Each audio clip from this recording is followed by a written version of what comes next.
Britain will be made into a scapegoat for the European Union's failings for years to come, an MEP has warned.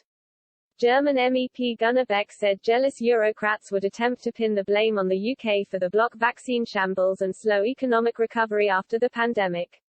And he warned if Brussels refuses to cool tensions with Britain, other countries could soon quit the EU. He said, if we assume that the recovery won't be as rapid and dramatic as many had hoped, then the EU will be looking for scapegoats because it's not in the habit of acknowledging mistakes, especially Ursula von der Leyen. Mr. Beck, a member of the European Parliament's Brexit Committee, warned resentment of Britain would grow as the benefits of Brexit come to fruition.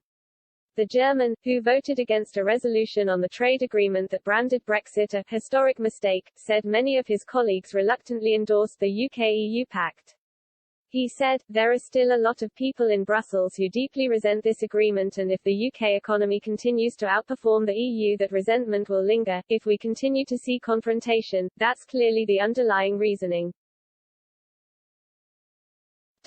In the 4 months after the Brexit trade agreement was concluded, antagonistic EU chiefs have threatened a hard border on Ireland and a blockade on the export of life-saving jabs to Britain in an ongoing cross-border row over COVID vaccines.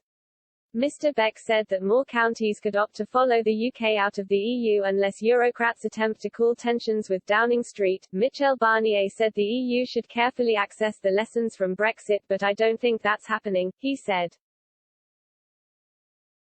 You may find perhaps a very, very carefully phrased acknowledgement that it's time to move on, but no formal apology. He added, if the EU doesn't recover at a decent pace, then there will be those who blame Britain for it and would look for every opportunity to squeeze Britain even in these new circumstances just because Brexit cannot be seen to be a success. There are very great fears that some of the northern countries, such as Finland and Denmark, that are dissatisfied with budget contributions, the general cost of the EU and immigration. While the Brexit divorce and trade deal are now complete, negotiations over Northern Ireland, vaccines and financial services cooperation are set to continue. Insiders in Brussels say that Lord Frost's promotion to Brexit minister was a concern for them after his tough negotiating stance.